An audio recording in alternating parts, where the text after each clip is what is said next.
Hey, everybody, how you doing? Well, that's good. Welcome to PHLY Flyers. My name is Bill Matz. I'm your director of fun and games on this beautiful Tuesday Reviews Day. Joining me, as always, is Philadelphia's #1 hockey beat reporter, Charlie O'Connor, and Broad Street Hockey's own Kelly Hinkle. And we have so much to talk about today with the movie Minor Leaguer. Yeah, we'll see if we get there. It was For the second straight day, the entire show gets blown up an hour before the show. As I'm here, like, what the? And honestly, today it was very helpful. Like yesterday, we ended up going like 78 minutes, which is a minute longer than the movie we watched today for Tuesday Reviews Day.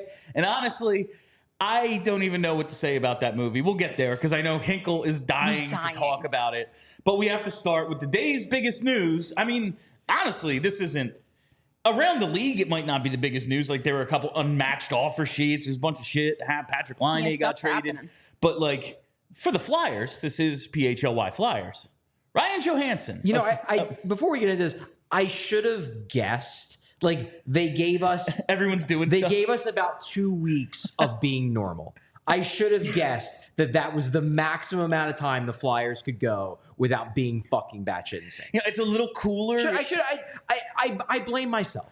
I blame myself for thinking that they could go the rest of the summer without doing crazy stuff.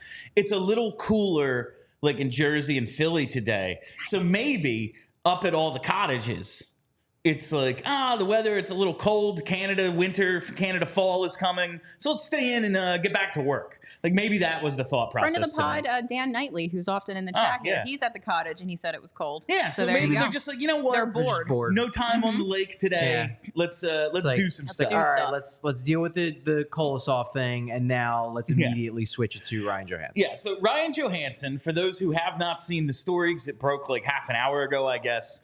The Flyers put out a tweet that Ryan Johansen is on unconditional waivers today for the purpose of terminating his contract due to a material breach. All of that is to say, yeah, bro, you ain't hurt. We just watched you play. This is very clearly related to the stuff. Obviously, they traded for him, and it was very much, at the deadline, like, we want that first round pick to come back for Sean Walker. How can we make that happen? We will take Ryan Johansen at $4 million. Nashville already covering the other $4 million. Yeah. Avalanche wanted to get rid of him. He sucked for like the last 50 games they played for him. And then, he's here. And they kind of told us this was what was basically going to happen. I feel like they explicitly told us that he wasn't going to play for the team, right? Like they explicitly said, we're not bringing him in this locker room. Okay, so let's rewind. Let's see if Charlie can sum it up better than me. Let's rewind. So, yes, Ryan Johansen is included in the Sean Walker trade so that the Flyers can lock down a first-round pick. I do not think they would have gotten a first-round pick back for Sean Walker had they not taken back some sort of salary or something that further incentivize a team to give up a first. So that is why they took Ryan Johansen back. They never really wanted Ryan Johansen, and they made that abundantly clear in the immediate aftermath of the trade. I reported, I believe, that night or the night after. It's kind of been a whirlwind since this got announced, and I had to rush to the studio and get an article out. So apologies if some of my dates are a little bit off, but the gist of it is going to be right. God damn it, Charlie. I reported that the Flyers did not want Ryan Johansen in their locker room. Yes. They basically had negative views of his attitude, and they did not necessarily want him around their young players and in their culture, which they had worked so hard over the previous year, really the previous 2 years since John Tortorella took over, to build and to foster. So they didn't want him. But what they told him was that, look, we're waiving you. They waived him immediately, and not this kind of waivers, the waivers where you can then send a guy down to the minors. They waived him immediately, and they made it clear that they were planning to reassign him to the minors. They were going to get the $1.15 million worth of cap relief after they sent him to the minors. That was the plan. Ryan Johansen apparently, and this I believe was according to Elliot Friedman, apparently told the Flyers essentially that look, I'm willing to play for you guys. He hadn't had the greatest relationship with John Tortorella because he played under him in Columbus for a year. Was basically traded before he got traded to Nashville. Like, was traded, I think, within the year. They just didn't click. And Johansen basically told the Flyers, like, look, whatever happened with Torts in the past, I'm willing to work through it. The Flyers, from my understanding, it was never a fear of Torts never being able to work with him. That was rumored. I don't think that was ever the driving force. Like, I'm sure John Tortorella didn't give him a ringing endorsement based on his interactions with him, however many years it was, 7-8 years before. I don't remember the exact numbers, haven't done the math. But I don't think it was Torts. I think it was the Flyers hadn't heard good things about Johansen and his impact on the room. There were more than scattered rumblings that he wasn't very popular in Colorado, and Colorado wanted him gone because he didn't fit there. Colorado obviously is a, very well-respected room in the league, given the fact that they've won a cup and they're run by Nathan MacKinnon, who is like the hardest working, crazy captain in the world. So he didn't exactly come highly recommended, let's put it that way. So Johansen says to the Flyers, I'm willing to play for you. The Flyers are like, nah, sorry, we don't want you playing for us. We're sending you down to the minors. Like, we'll work to trade you. They tried to trade him while retaining salary before the trade deadline kicked in. They failed. No one wanted him. Even if the Flyers retained another $2 million to cut the cap it down to $2 million. So they were stuck with him. Then in the next few days, it comes out that Ryan Johansen is claiming he can't play. The report was that it was a hip injury. No one ever really went into specifics, but Johansen basically said, I cannot play, so I'm not reporting. The Flyers then could not actually send him down to the minors because you cannot demote an injured player. And that was that. Now, it was very fishy because the trade happened on March 6th, okay? Ryan Johansen played on March 4th.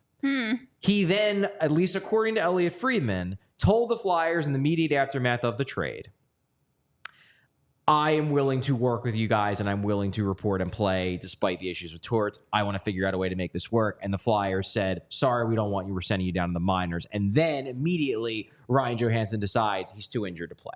Now, I do not know for a fact that he lied, but the circumstantial evidence is a bit questionable in the sense that it would make sense if Ryan Johansen does not feel like going on buses in the minors and not living the NHL life and would rather say, and like, I'm not saying that he's not banged up.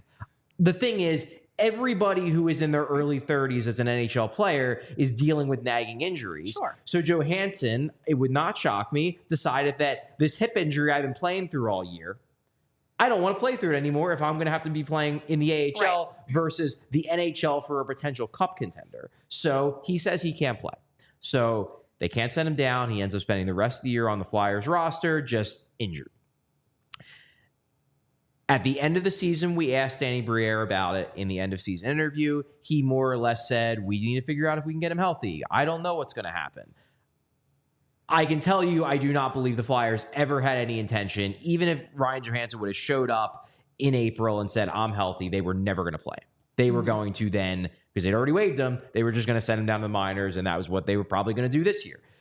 The complication here was that I think the plan, I really do believe this was the Flyers' plan when they got Johansen. The plan was, we are going to trade for you because we have to get a first-round pick. We are going to send you down to the minors. We are going to park you down there for the entirety of the year. Then we are going to buy you out. And we are going to take the hit because that's what they did with Cam Atkinson. We're going to take the hit for a couple years because we're not trying to compete these 2 years anyway. We're basically going to use the cap space. We're going to buy a first-round pick with the cap space that is going to take by having you bought out for 2 years. The problem is that you can't buy out an injured player. So that ended up not being a possibility because you are not allowed to buy out an injured player. Now, when I did some digging on this in June, because the buyout window is right before the start of free agency, it was the end of June. So I did some digging on this at the beginning of June. And the impression I got was that while the Flyers could have, in theory, challenged the validity of this injury, at that time, it didn't seem like they were particularly motivated to get lawyers involved because if Johansen is saying he's injured and the Flyers are claiming he's not, it is going to require them trying to get their own doctor to see the guy, them challenging the validity of the claim, everything like that. And then you're going to have lawyers and grievances and everything. In June, I did not get the sense the Flyers are interested in doing that. The Flyers are just going to be like, you know what? If he wants to say he's injured, we're not going to fight him too hard on this. We'll just have him sit on our cap for one more year and then wave goodbye at the end. Whatever. Clearly something changed over the last month or so because now they are terminating the deal. And according to Elliot Freeman and I believe Chris Johnson, Ryan Johansen is unsurprisingly going to file a grievance, and there's going to be some sort of arbitration that's going to decide who is actually more in the right here. But what's intriguing to me about this more than anything is that in June, in the lead up to the buyout window, they were not willing to really make a fuss about this. Now they are making a fuss about this. And I guess it's if this works out for the Flyers and they end up getting this approved, it's better for them to terminate the deal rather than the buyout, because of the buyout, they have 2 years worth of cap hits. If they successfully terminate the deal, the cap hit's gone. Then they have nothing on their books next year and certainly nothing beyond next year. Again, and we'll get into this a little bit later before I turn the floor back over to you guys, because I know I've been talking for a while, if they come to some sort of settlement. And that I very much suspect might be in the cards here. Which is what happened with Corey Perry. It's also what happened with Mike Richards. Oh, yeah. So my question is this, and I'm assuming this is not something you know the answer to yet, but given the fact that as you laid out here, they didn't think this was something they needed to do before, something happened that made them think they needed to do it now, could they be like gearing up to do something? Like, what do they need this cap space for? Well, the benefit of doing this at any time is if they can find a way to dump the $4 million, they no longer have to worry about long-term injured reserve. Okay. Then they're under the cap. So, like, without having to do shenanigans in terms of dipping into LTIR, which they never wanted to do, Briere made that clear on multiple occasions in the lead up to free agency. So that could be all it is. They just don't want to tap in LTIR. That said, Kelly, it's the Flyers. They do be doing stuff. They're bonkers. Yeah. They want to be in the news. They want to be the focus of everything. So can I rule out the possibility that this is not like that this is they're doing this in anticipation of making a big trade? I haven't heard anything, but it's the Flyers. Yeah. Who knows? That's yeah, they're about $830K over the cap right now, and that's with Ryan Ellis, not on Ellis Island. And they don't just on regular IR. They don't want to put him on LTIR. And they don't want to do that. They'd rather bank the cap space. They'd rather figure out the whole bonus thing.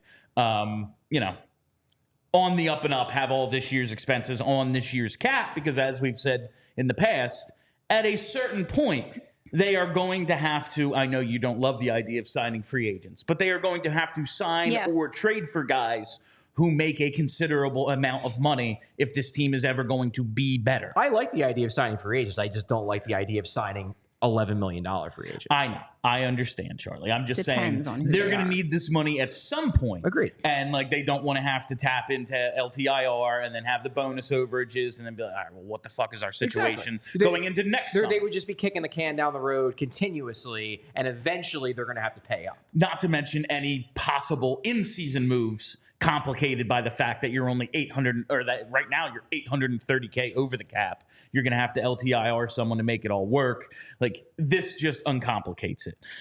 That said, like, if I'm Ryan Johansen, and like, there's a million reasons for anything, like, I would report to camp, go to the Phantoms, get my money, and then in a month be like, my hip hurts. Yeah, play like 3 games, fall down. Yeah. Ouch. And like, can't play. Again, like you just said, he has 905 regular season games under his belt. He's got like another 67 playoff games. Anyone with close to 1,000 NHL games, you could probably find a doctor to be like, man, you probably shouldn't be playing hockey because you like it's real bad for you. It's not as if playing like playing in the NHL is not good for you. Like it's violent, it's dangerous. Like, he probably has something the matter with him, but so does anyone who's a professional hockey player. Like, that's just part of the territory here. And it's like, can you not play? But to my understanding, and different contracts are different with signing bonuses, however they're laid out, Yeah, riding the bus sucks, as Alexei Kolosov has taught us. Allentown might not be the most exciting place in the world. I'm fairly certain, though, you make more if you're on an NHL contract because there's no escrow in the AHL. You actually, because this guy, the whole thing about not wanting to get bought out, he's like, no, I don't want 2/3 of my money. I want all my fucking money. Yeah, right. You get more of it if you report to the AHL. Now, if then he says, I'm hurt and can't play, I don't know what happens then if the Flyers have to basically call him up to put him on LTIR. I don't know how any of that works. But I don't know. If he has designs on playing past what he's already played, because he just turned 32 at the end of July, he kind of has to be a good soldier, no? This is it. Nashville, Columbus gave up on him. Nashville gave up on him, retained 50%. Colorado was like, yeah, we'll give you a first for a couple of days of Sean Walker if you take this guy out of our room. And now the Flyers don't want him. In a vacuum, you can be like, oh, it's another guy with the Flyers. But nah, man, this is stop 5 for you. So alternatively, because he knows that no one likes him because he's apparently an asshole. That's fair. He knows that this is the end of the line. So he's like, I got to get all of my $8 million because this is it for me. So I'm going to just say that I'm hurt so I can collect my paycheck. I mean, look, that's clearly what the Flyers are going to be contending. Right. Yeah. And again, the circumstantial evidence is fishy because this is a guy who was playing for Colorado every game in the lead up to the trade. He played 63 games last year. And then suddenly is like, no, I can't play anymore. It very much strikes me as no, I don't feel like playing anymore. Yes. And perhaps if Johansen would have then said, okay, I feel better now, even in July, then maybe the Flyers have been like, okay. But, and again, this is all speculation. Yeah, of course. I have had no time at all to do any digging whatsoever on this. I spent the entirety of my time after this got announced writing a write-up and then jumping in the car and rushing to the studio. Charlie got here at 56 before the show. So this is not coming from any... Yeah. I'm actually frustrated that I can't be texting sources and trying to figure out what's going on. Feel free when we're talking about the movie. Got the job, so hey, that's what the deal is. I don't know, but presumably if Johansen showed up to camp, they would have given him a chance. And then they probably would have sent him down to the minors, and then they would have cleared $1.15 million of the cap space and probably would have been cap compliant. Yeah. Maybe the Flyers finally realize that there's no way this guy's showing up for camp, nor will he let one of our doctors take a look at him. So it's a material breach time. Yeah. This is our only play. That very well could be it. I mean, that seems like the logical thing that happened here. I don't really think it's any deeper than that, honestly. Yeah. It's a business move. To me, because they're talking, Elliot Friedman's report was this goes back to him not playing last year. Well, of course it does. Because that's where it starts. For him to be in material breach that they're claiming, the timing of this seems odd. That would be yeah, man, you don't show up to camp. That's material breach. But right now, it's yeah, I'll show up. Maybe he will, maybe he won't.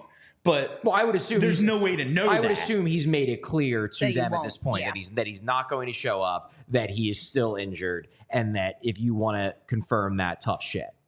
Why else? Because if the Flyers would not be confident that they can win a material breach case if they've had their doctors look at him and their doctors agree that this guy is too hurt to play. If he's refusing to take a physical, that's probably yeah, if I come to camp, the doctor's going to look at me and he's going to clear me, so I ain't coming. Right. That's a possibility. Again, this is all, we don't know, but you got to put some pieces together here, and that's what would make sense. This probably, like you said, ends with, it would be dope if they could just listen, I'm always pro player, but a certain point, yeah, man, this is stop 4 or 5 for you. Yeah. It's probably on you. Get out of here.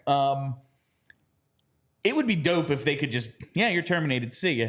It probably ends with the Mike Richards situation. Yeah. Yeah, we have a settlement. You're going to get something. Almost certainly. A settlement would make sense. And it would make sense for the Flyers because if you think about it, as I laid out, I think their original intention was to send him to the minors and then buy him out. A settlement, in a lot of ways, might end up looking very similar to what a buyout would look like on the cap. Question.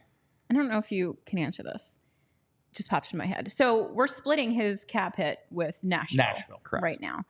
Let's say they come to some kind of agreement for $2 million.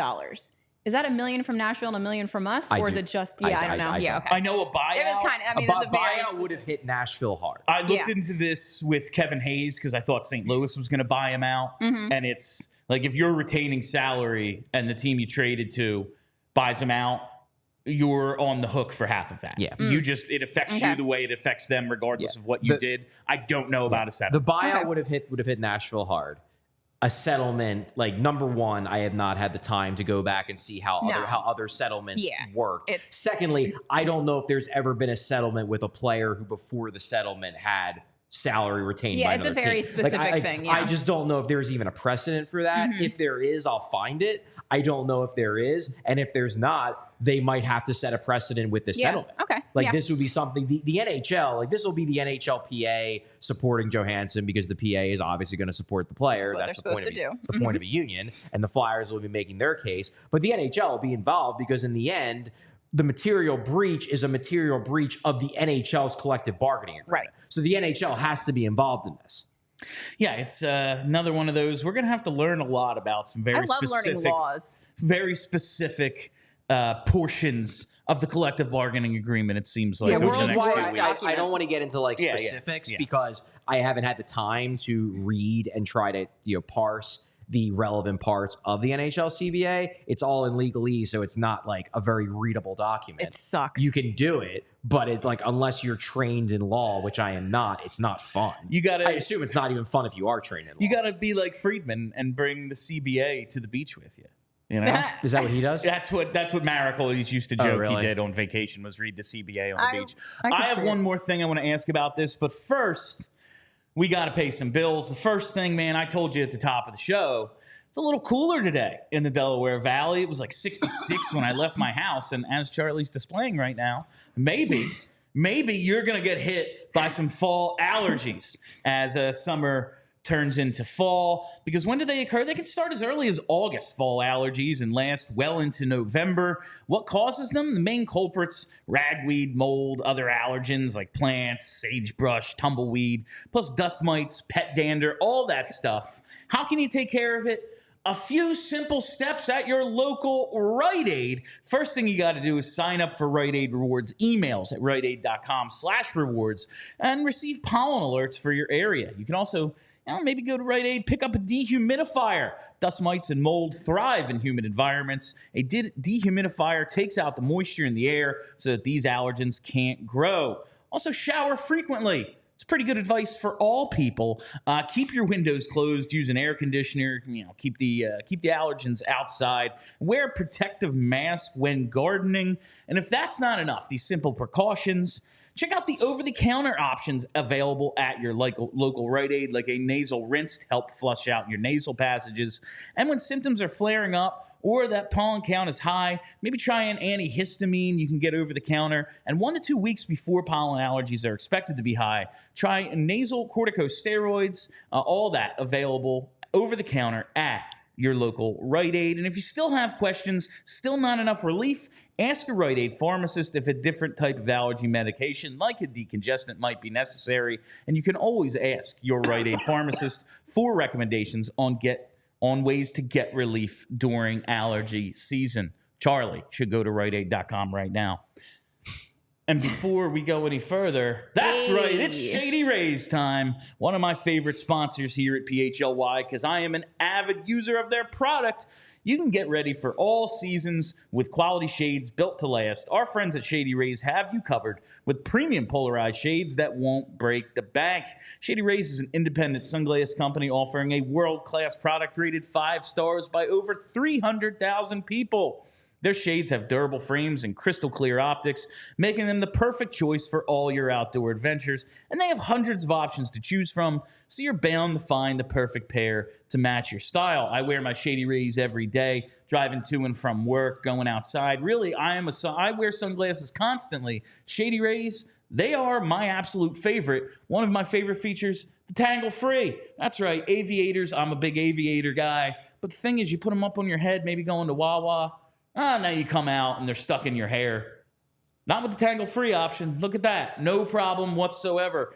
I love Shady Rays. I think you will too. And exclusively for our listeners, Shady Rays is giving out their best deal of the season. Head to shadyrays.com and use code PHLY for 35% off polarized sunglasses. Try for yourself the shades, rated 5 stars by over 300,000 people.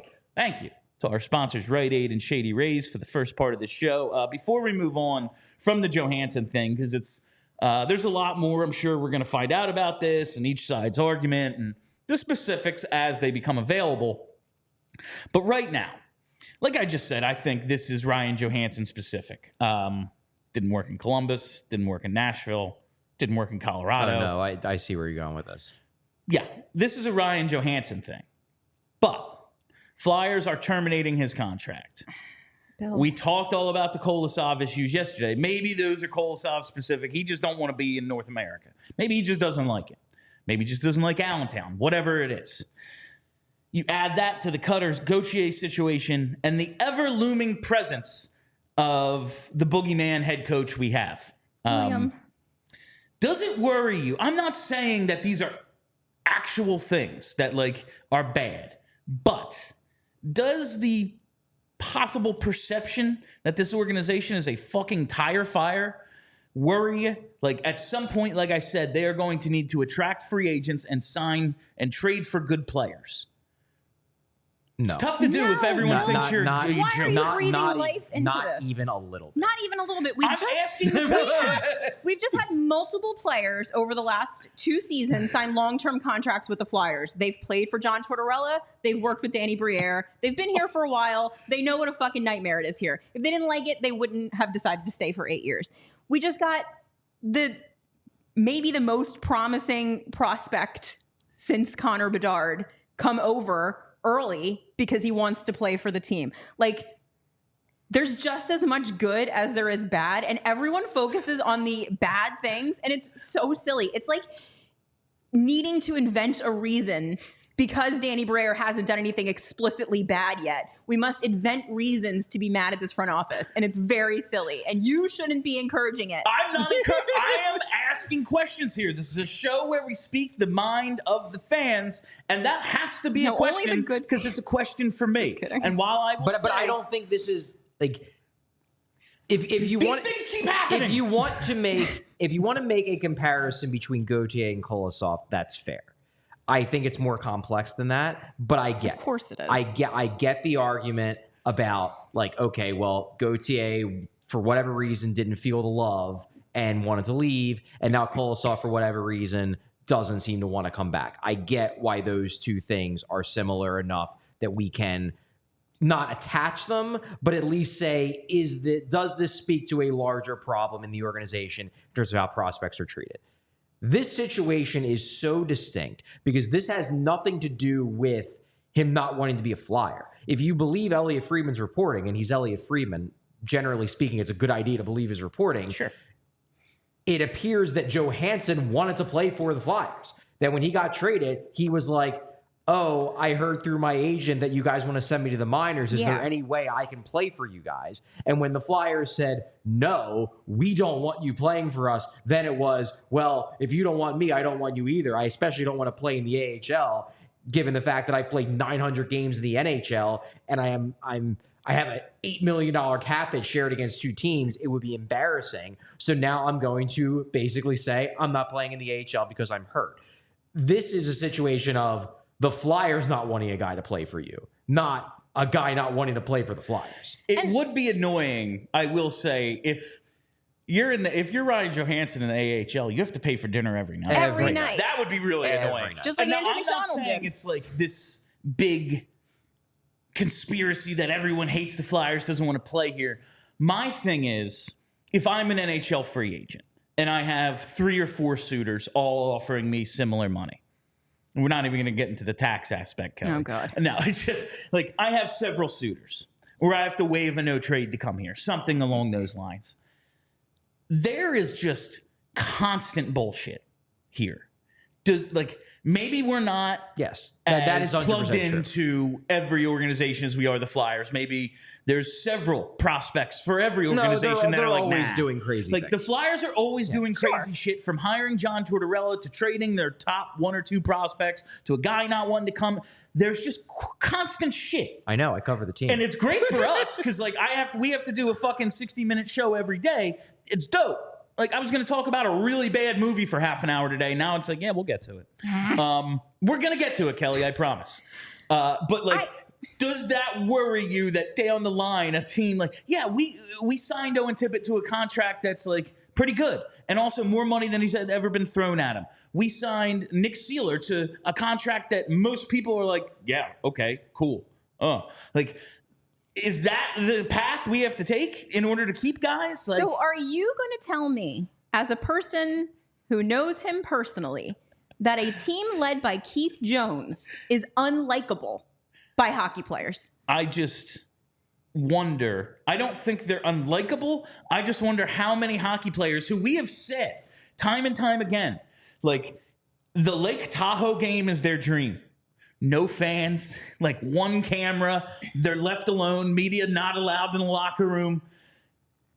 If you are a constant shitstorm, because we see this with Toronto. Yeah, it's my dream to play in Toronto. Oh, no. I'm not going to take less. There will be no hometown discount because of the bullshit I have to put up with here constantly. And the taxes. The taxes as well.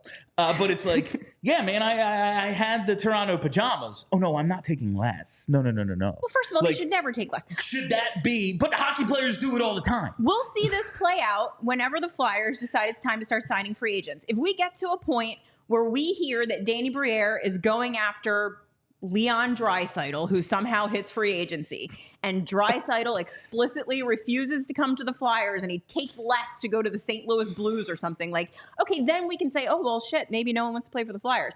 But we've literally never seen anyone outside of Cutter Gauthier explicitly say, I don't want to play for the Flyers. It's just shit we've made up in our head.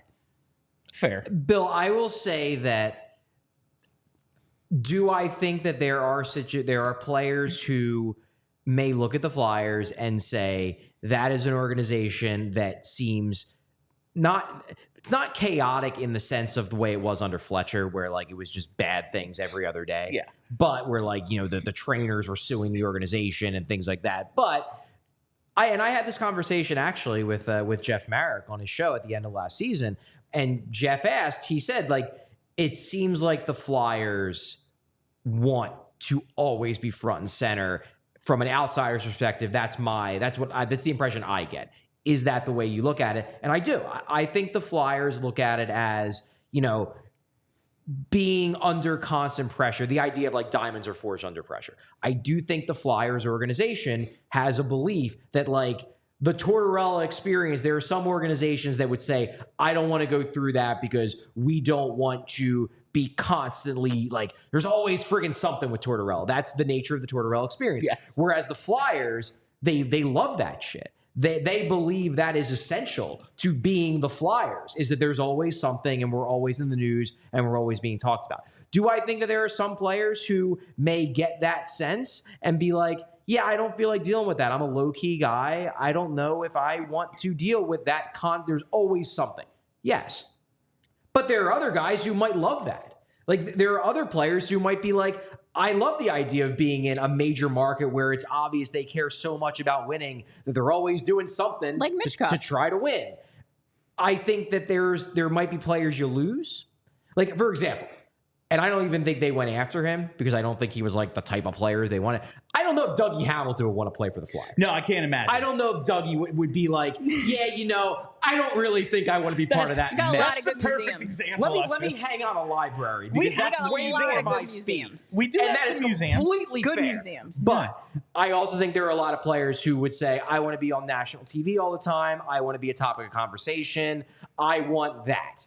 So I don't think it necessarily hurts them in aggregate. Okay. But do I think that there might be some players who hit free agency and this just isn't their speed? Sure. And Genuinely uninterested in any player who's like, I'd rather not be on the news. And that's like, what them.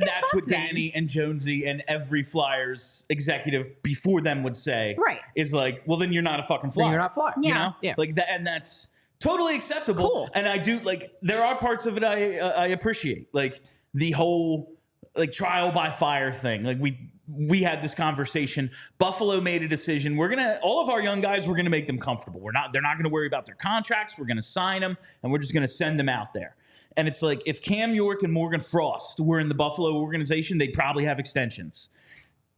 Nah, you're gonna go fucking earn it for the Flyers, and I'm for that. I'm cool with that. But there are some aspects where I'm just like, can we not do this today? I mean, as someone who covers the team, I mean, like, it would be nice. It is fun things. that there's stuff always happening, but it's also exhausting.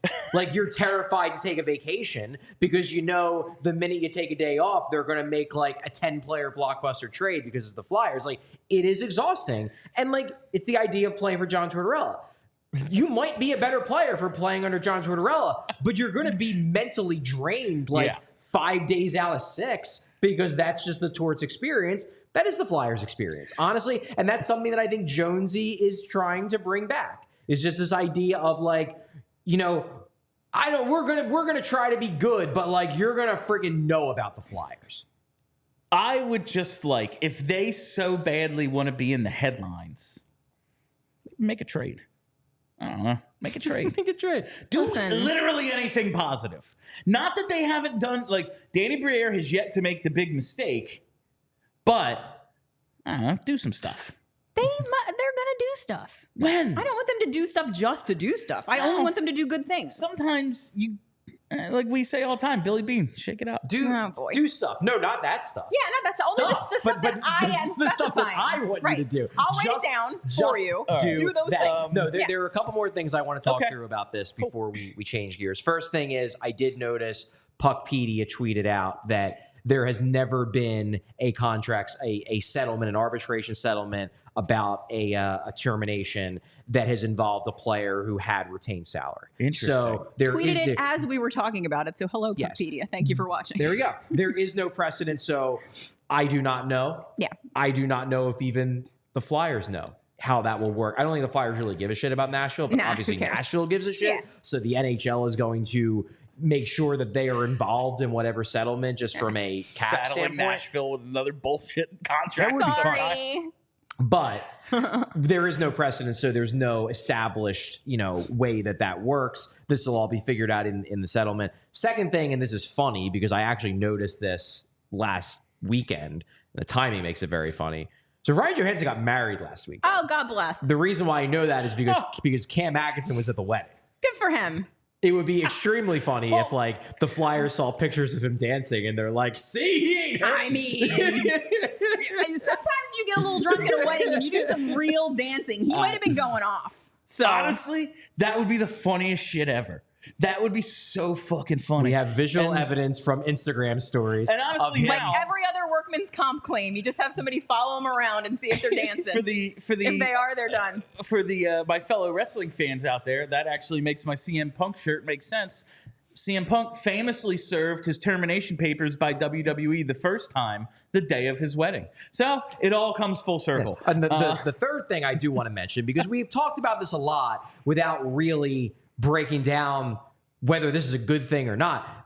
This is a good thing for the Flyers. Yes. Like this is if we're purely talking about from a cap standpoint, from a future planning standpoint, doing this and believing that they have enough evidence to either outright win the pending grievance that is going to be arbitrated or at least get a settlement.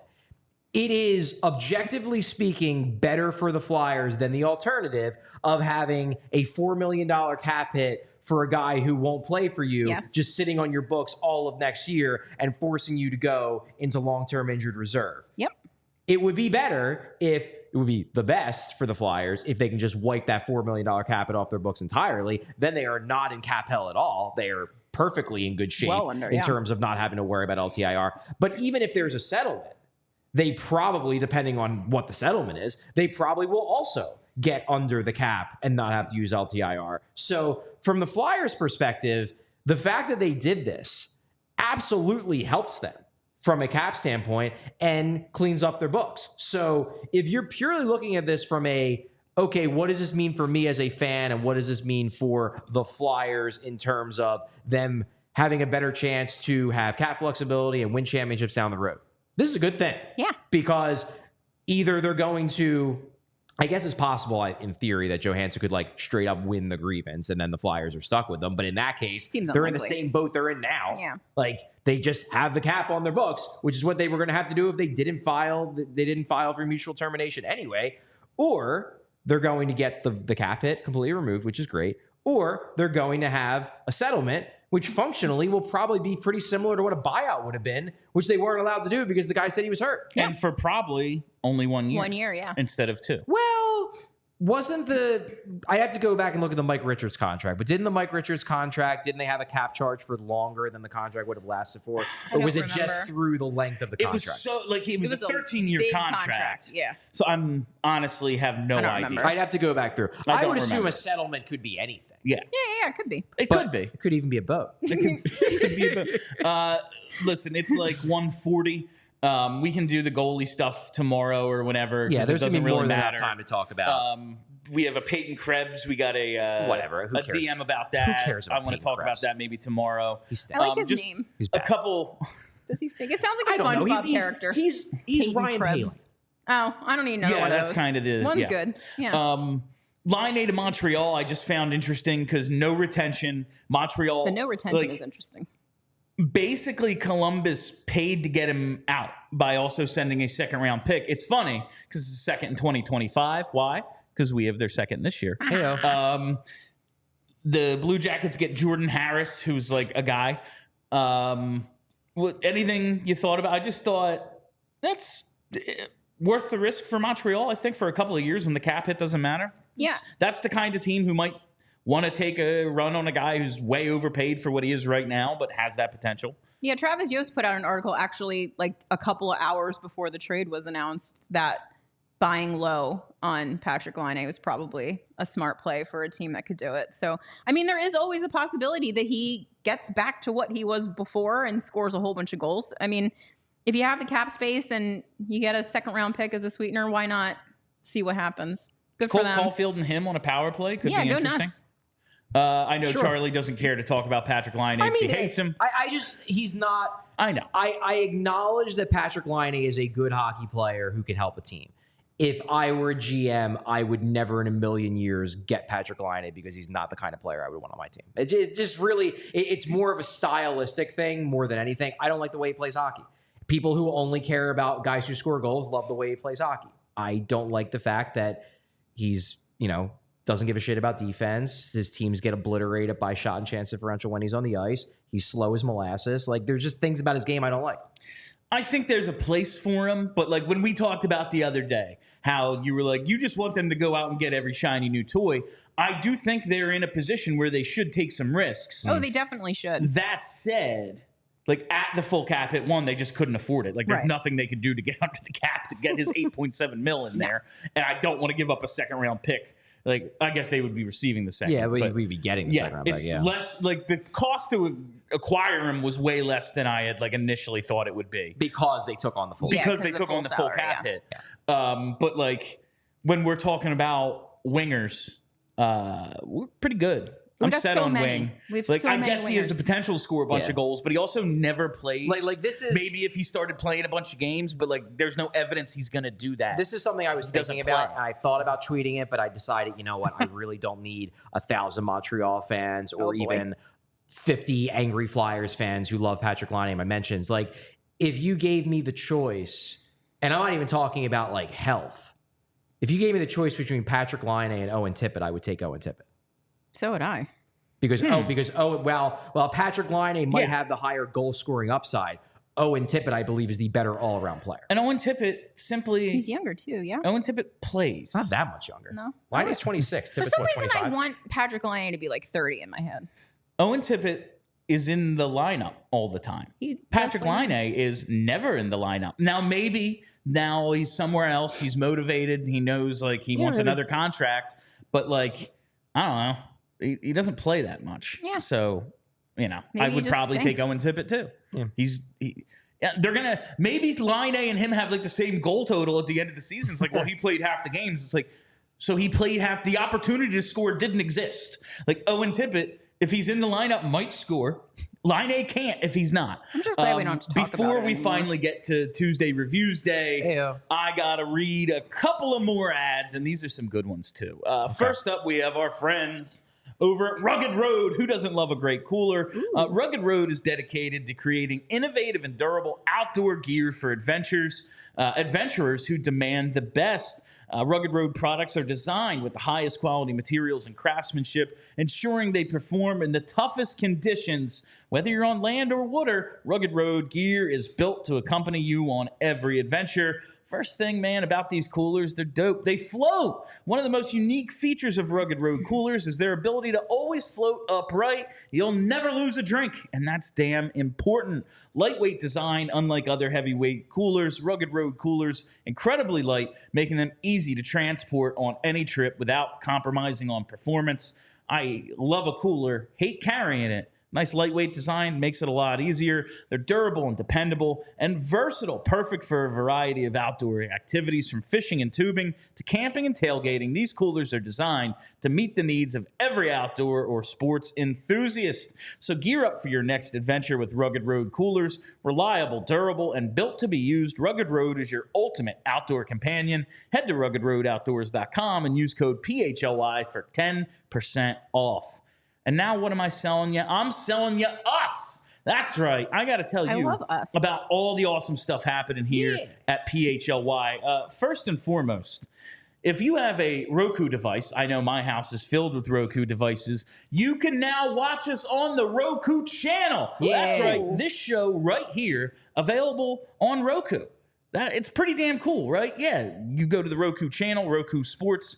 Just search PHLY Sports on any Roku TV or Roku app to watch us live. In addition to, other 24/7 Philly sports content. Another thing I got to tell you about, man, be a diehard. Just why not sign up to be a diehard? Charlie's publishing diehard content constantly. Put up a Kolasov article just yesterday, kind of walking us through the entire situation, where we are, where we're going with Kolasov. Great read. Highly recommend. Plus, all the other benefits. Discount on merch and events, access to the Discord, free shirt, all that stuff. Be a PHLY diehard. And we got some events coming up, including August 29th. You can join the PHLY Phillies crew at Top Tomato to watch the Phils take on the Braves. That's August 29th. They have dollar beers, dollar hot dogs all night, Phillies ticket giveaway, merch and memorabilia giveaways. You must RSVP for free to be eligible for the giveaways. Just go to allphly.com/events. Check out the events calendar. Always stuff happening for you Flyer-specific fans out there. We are going to have a lot of stuff coming up this season, so make sure you have that events calendar bookmark. Constantly check in. But the next thing we have, live show and watch party at Top Tomato, August 29th, 6:30 for Phils and Braves. All sorts of fun stuff going on. Allphly.com, your one-stop shop for everything, quite honestly. Ooh, before we get into the movie real quick, there is another point I did want to bring up about this Johansen thing. Okay. Because when you started talking about that, that argument of like, does this reflect badly on the Flyers? I actually thought you were going to take it in another direction. Oh, okay. Because this, I think, is a bit more interesting, and it was already a bit concerning. Now it's even more concerning. So Kurt Overheart is Ryan Johansen's agent. No. Yeah. And I did mean to mention that. There is already... it appears there is already tension between them over the Cutter Gauthier situation. Kurt Overheart was Cutter Gauthier's agent, is Cutter Gauthier's agent. He's also Ryan Johansen's agent. If there was tension before the Flyers did this between the Flyers front office and Kurt Overheart, I would imagine there is even more tension now. He should that probably... they are basically calling everyone involved with the Ryan Johansen camp a liar. He should probably tell his say, clients to get their shit together, is all I can say. That probably is the Flyers' opinion of the situation. I cannot imagine it is Kurt's opinion of the situation. They do have some clients. His agency is, I just had it, KO Sports. Don't they represent like half the league, though? Yeah, Well, they have not half the league, but they have a fair amount of clients. Yeah. They have Sean Walker was a client of one of Kurt Overhart's underlings. Yeah. They have 60 clients in the league. Like another 60 guys that have been drafted. Like there's a whole lot of dudes. But this is kind of a running narrative. I will say, though, like, we knew that. Like, it's another thing that we already talked about with Ryan Johansen. Like, this was part of maybe where the tension came from initially. But, like, teams have bad relationships with agents sometimes. Yeah. The Eagles still deal with Drew Rosenhaus. Like, the Phillies still deal with fucking what's his name? The super agent in baseball. Boris. Yeah, Scott Boris after the JD Drew situation. Right. Shit happens. I'm not overly concerned about that because at the end of the day, an agent is going to tell his client, like, take the money. See, here's the thing, Bill. I'm more concerned about that than the Flyers end than I am about anything with regards to some made-up idea that players might not want to come here because it's a shit show. I am way more concerned about the idea. Like, I don't know. I am skeptical that the primary reason why the Flyers did not take Zeev Buium is because Kurt Overheart was his agent. But if it was even 20% of the calculation, like, that's bad. That is bad. Because he's not going to stop representing good prospects. He's not going to stop representing good players. And if you have completely cut yourself off from the KO sports pipeline, like, that's a problem for a rebuilding team. That would be a huge problem. Yes, yeah. So you can't do that. I am much more worried about that than I am about the idea of, like, oh my God, team players won't like the Flyers. But again, like, that's a speculation.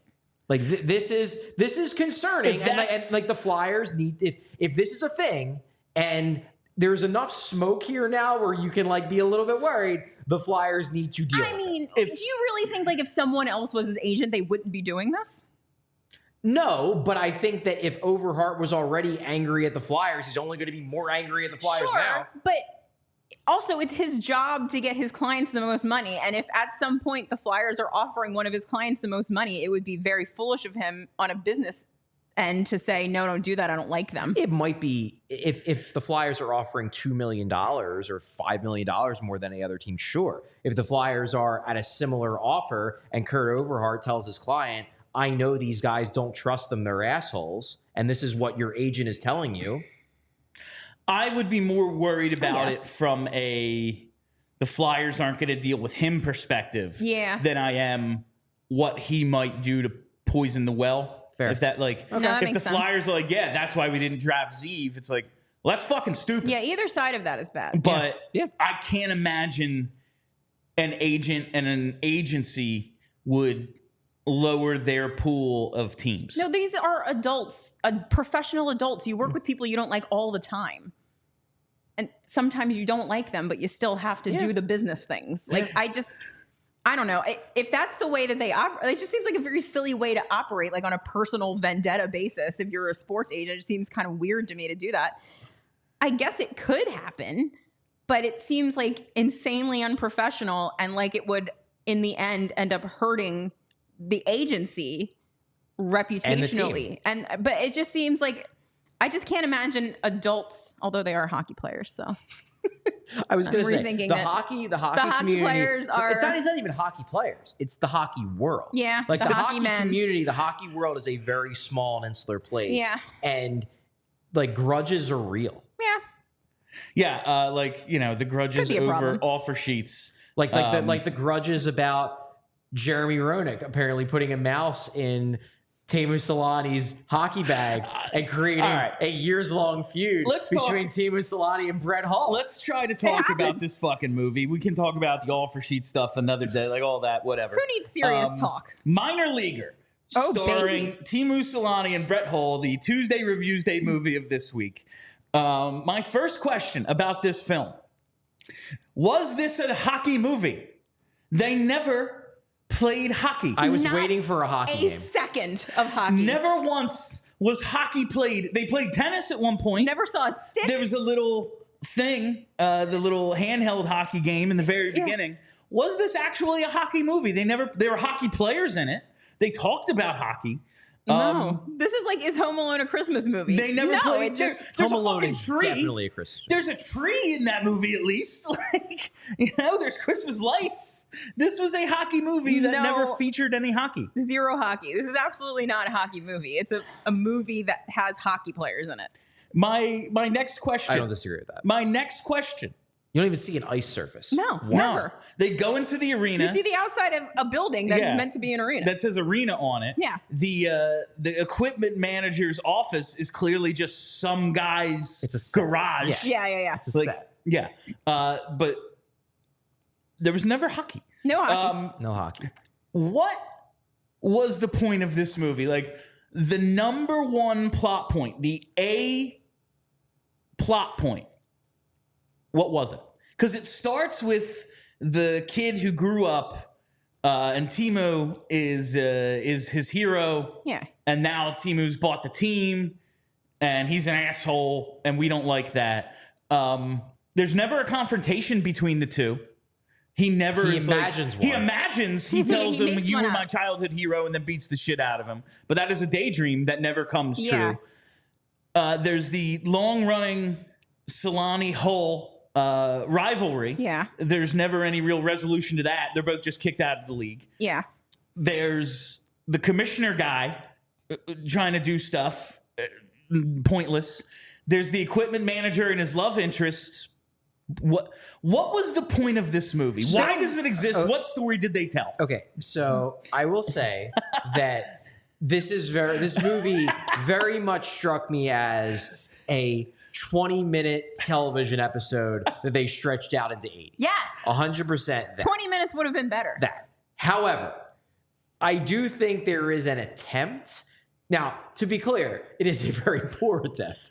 There is an attempt to have an overarching plot of this guy, the main character, who apparently is Mike Comrie's cousin. Yeah. What's his name? Jack in the movie?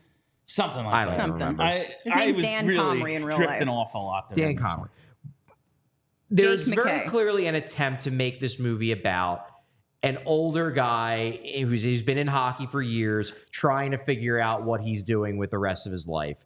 That is a very loose plot, but like the start of the movie is about, he's a kid, he's in love with the game, his favorite player's team is Selanne, and then the end of the movie is he retires and becomes the head coach and GM of the team, and there's enough in there where you can make a case that this movie is all about him realizing that, like, I can't do this forever, but I need to do something else with my life. Sure. And what that is going to be is to stay in hockey, but no longer play and run the team. It is executed extremely poorly. Right. But that is, I think, the overarching attempted plot. In between those two things, us learning that he is a minor league hockey player and him becoming the guy running the team, he becomes like a background character. He's not in the movie that much. Like, his young self is it, like, that's how they start the movie. So you go, okay, this is what the movie is about. Yeah. And then they're in a only 77-minute movie. For reference, yesterday's episode of this show was 78 minutes.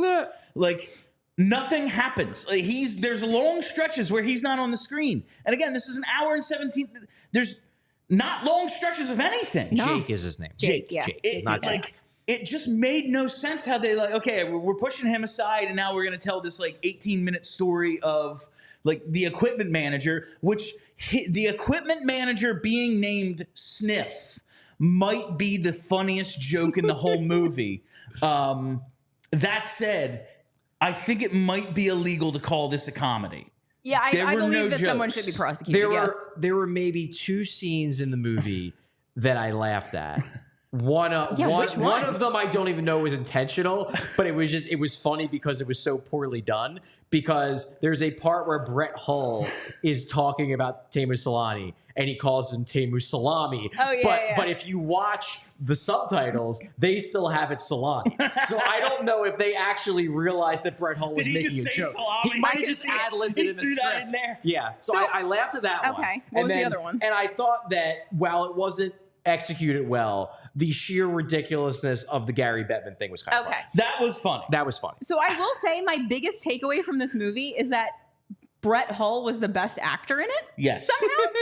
Like, he was actually, like, I mean, obviously he's just playing himself, so we didn't really have course. to stretch too much. But, like, Teemu Selanne is also playing himself, and he's not great. He's not acting. Brett Hull actually, like, delivers his lines in, like, a believable way, and it doesn't, Maybe- you know what I mean? Like, he was believable as Brett Hull, whereas Teemu Selanne somehow wasn't believable as Teemu Selanne, it was like he was trying to play like a JV version of Arnold Schwarzenegger. Yeah, it was really weird. Also, the thing, like, he was never that much of an asshole. Like, he was just like self-centered. Yeah. Like, Yeah. as you would imagine a great hockey player, probably they all are. Like, Just to think that like Hulu and whatever the Canadian equivalent is, like Crave or whatever, TV. pumps the money. I can't imagine Shoresy like costs a whole lot to make, but they like kill it. It's some of the best hockey media ever made. Yeah. It's the exact same plot, like aging minor league, like, and Yes. it's awesome. And then this thing gets made, like it's fucking horrible. It's one of the worst. Is this the worst movie you've ever seen? I think so. I don't know Okay, about up that. till it used to be. I don't know if anyone even remembers this movie. The only movie I ever walked out of the theater was Mr. Wrong, starring Ellen DeGeneres back in like the I do late not 90s. remember this movie. It was hideous. And speaking of our friends at Roku, thank you very much to our PHLY diehards and all of our friends at Roku. Very much appreciate your contributions. This might have been the worst movie I've ever seen. Honestly, it was just so bad. It might be worse than The Village. The Village is a bad one. The Wicker I never Man, saw that. pretty bad. This one's way up there though. Yeah, It's just, it was like, when I was watching it, I was like, how? It struck me, like, the length of the movie and then the way it ended, where it's just like, and then here's what happened, and they sum it up with a narrator. It very much struck me as, yeah, man, we ran out of money. We ran out of money. There's Yeah. 15 more minutes of this movie that we don't have time to show you. I do remember thinking when I looked and I saw there were like 12 minutes left in the movie, I thought to myself, because I cared about nothing in the movie. Nothing. But I knew the one thing, I really didn't know how they were going to resolve like the Selanne whole plot. I didn't. Or the Jake plot. I didn't know how that was going to be resolved. I knew though that they were going to resolve the sniff and the girl plot. The love interest. the with them main getting plot together. of the movie, apparently. I knew that was going to be the resolution, but I'm like, there's 12 minutes left of the movie and she still hates him. How are they going to wrap this up in they were like just 2 like- minutes? When about like the 11, 12 minute mark left, I was like, this is it. This is the movie. Like, this is now I hope that most of you out there I want did not everyone to rent watch this. it. No, everyone I has to watch apologize to my co-hosts with like 30 minutes left, I was going, what could I have done with this $5.99? Okay, like, Hoagie Fest is over. All right. Like, that's maybe a half a pack of cigarettes. Like, I was just like, this $5.99 was misspent. And that's why I'm okay totally bashing this movie, because I spent the fucking money on it. Okay, so here's a question for you guys, though, because this is probably more thought than anyone has ever put into this movie. Without question, but I whatever did it think is. about this. The people who made it didn't think about it as much as we are right now. I did think about this on the drive to the studio. If this movie ends with the girl hating Sniff, with Jake leaving to go back to Winnipeg in disgrace, and both Brett Hull and Teemu Selanne having teams, like, is it better? It might have been better. Because then it's just like, oh, this was all friggin' pointless. Everything, like, all the bad things happen. Like, does that make the movie better if they don't try to wrap it up in like, oh, this is all happy, everybody gets their happy endings? If it ends with like everybody miserable and all the villains winning, do you come away and thinking like, actually, that is kind of funny? Did we know the whole time that the farmer guy owned the team, or was that just something that they threw in at the end? I thought he bought the team. Is that what happened? He bought the team? I think he bought buys the team at the end. Okay. Yes. Yeah, I All right. don't know. Also, okay, this is like a really random comment, but the main guy, Jake McKay, Dan Comrie, something about, like, he's got like a very uncanny valley head. Like, his hair is too hairy and his beard is too beardy and like his eyes are too blue. This Like, bothered everything- you. Yeah, like looking at his face was like unsettling to me. Like, he didn't look like a real human. Like, all of his features are like too much. I get what of you're the talking thing. about. Yeah. Like, he looked like brushed It's like up by too AI. much hair and it's too Yeah. much beard and like everything about him was weird. I did not. it's I did just- not get that same feeling. Okay. But Kelly, just looking for appreciate- things No, to- I appreciate you bringing up just how angry his face made you. It was a weird face. The whole- Like, he's not an unattractive man, but he's just like too much features. I just can't believe this movie got made. Quite honestly, I am shocked that somebody read the script. It's like, yeah, I'll give you some money for this. We were talking about this before the show. I wonder why Dan Comrie doesn't have any friends that are funny that could have read this script for him and been like, That's like, we could punch this up a little bit, Dan. We could probably put some jokes in here. there are so many. Yes, they're public personas, hockey players, NHLers on down. their public personas are pretty dry for the most part. But hockey players are fucking hilarious. They're so funny. You couldn't Brett find Hull is fun. You couldn't He is find funny, a yeah. joke. You couldn't find one joke to make in this. Also, maybe they just couldn't afford them. That's part of the like why they just wrapped this up in 77 minutes and then like had a narrator sum up every plot point at the end. They reference Roenick like 2-3 times, never shows up. Yeah, they couldn't afford Jamie Like, They Roenick. might probably you couldn't don't afford like him. in the beginning have him on the phone with JR and then tell a story about JR and then never have JR show up. That's like Couldn't afford him. fucking script writing. Yeah, I'm they, sure they he's were got they it. were alluding. Chekhov's who's gun? Yeah, Chekhov's gun. Yeah. They were Like- alluding to the eventual emergence of JR, Never possibly to reveal to Teemu Selanne that actually he was the I one who, did played, the whole who played the thing. prank, and they just left that thread dangling. I'm baffled at the existence of this film. It's incredible. Anybody out there thinking about watching this movie, watch Shoresy. It's so much It's better. way better. Mike Comrie's dad absolutely paid for this movie. No question in my mind. I have seen Maybe movies. Mike Comrie pay for this movie. somebody in the rich ass Comrie family because the was it- family 'cause is another incredible. writer- Wasn't Mike Comrie married, or maybe still married to Hillary Duff? Wasn't that? Is that a thing? I think it. he either he was married to like a pop star. He's definitely married to somebody famous. Yeah. But also his family is like ungodly rich because they own like a chain of furniture stores Do in they Canada. really? Yeah. I didn't know that. No, like he was rich before he ever even got to the NHL. Did And not like know that. other people on the writing staff, director, like our other Comrie family So members. this was just like somebody's fun little passion project. It's wild to me that it Make has it ended better. up in a place that we could watch it. Like who Like- decided this should be on Apple TV? Like, Where I know you and purchased I it. are obsessive, like View Askew fans. Yeah. But like Kevin Smith, and he's super talented, obviously, but like made Clerks in between shifts working at the store Yes. he was making the movie about, and it is a fucking classic. It's beautiful. This is like they had some budget, and it's one of the worst movies I've ever seen. They I'm just done with wrote this. a really the bad Missing movie. Curfew guys got it through a cameo. Yeah, so- I hope they got paid for it. I honestly, if you're looking to that make was a real podcast. Yeah, that was Yeah, that's a real show. That was the one that Jimmy Hayes was on before he passed away. Oh, I didn't was know his that. I pod, thought yeah. they were just making fun of spit and no, it's chiclets. No, Scotty no, Upshaw that's a podcast. and Oh. Yeah. another guy, Okay. Shane O'Brien. Yeah, That's how Shane many O'Brien. hockey podcasts I've I listened listen to to, it. ladies It's a pretty and good show. gentlemen. They tell I don't- funny stories. Yeah. But yeah, if anyone out there is looking to make a shitty movie, I will gladly. You can come in here and we'll do it. I'll do it for for very little.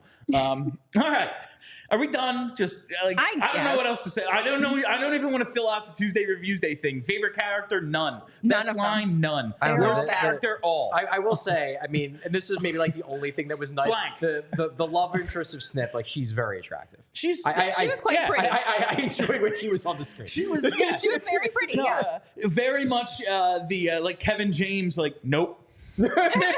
Nah, sorry, Sniff. Nope, doesn't No. happen in real life. Never. All Never. that is all the time we have for you on Tuesday Reviews Day. Oh, we got super chats. chats. Super chats. Christ, this is another. How do we keep going? Like anyway. Well, because the Flyers terminated a contract 40 minutes before the show. Also, That's I why. forced you to talk about this actually movie. This is on very, me. very happy with super chats today. Mr. McPhilly, great name. Another Kurt Overheart client. Yeah, we talked about that. Yeah, it we got is. to it. It is definitely something to keep an eye on. I always think like you work through this shit eventually. Yes. But the fact that it keeps happening to these guys, I bet neither side is all that happy. What I will say is I do not think that Ryan Johansen faked an injury because Kurt Overheart has it out for the Flyers. Yeah. Like I think if you're going down that path, I don't think that's what's going on. What I do think could be part of this is that the Flyers and Kurt Overheart are not real happy with each other at the moment, and that didn't help this situation. Yeah, and it's like, bro, we could just buy your client out. Why prolong this? And it's like, well, I'm gonna do what's best. Like there's probably something. It's just like it's frustrating to think about, honestly. And our second super chat of the day from Dylan Phillips. 3D chess to get Askarov help match out with Dylan. cap space. Oh, I love that conspiracy theory. Oh man, we're gonna Now do that's a conspiracy theory. we can get tomorrow behind. is What If Wednesday, so we're gonna do the goalie Yeah, stuff do that and stuff. the Peyton Krebs stuff tomorrow. I know Charlie's real excited to talk about Peyton Krebs. But He's whatever. I know. He's just Ryan Palin. I have a way to But not as frame it. fast. I have a way to frame it to make it interesting. So if you Okay. want to check He's that a out, professional, ladies check and us gentlemen. out tomorrow on What If Wednesday. We'll be back tomorrow and all week at 1 o'clock. Follow us right here on YouTube. Hit that subscribe button. Set that reminder bell so you never miss a live show. Follow us on Twitter at PHLY_Flyers. And follow the podcast. That's the last one. Just search PHLY Flyers. My name is Bill Matz. That's Charlie O'Connor. That's Kelly Hinkle. Until tomorrow, you stay loose and sexy, Philly. We all silly like the mayor.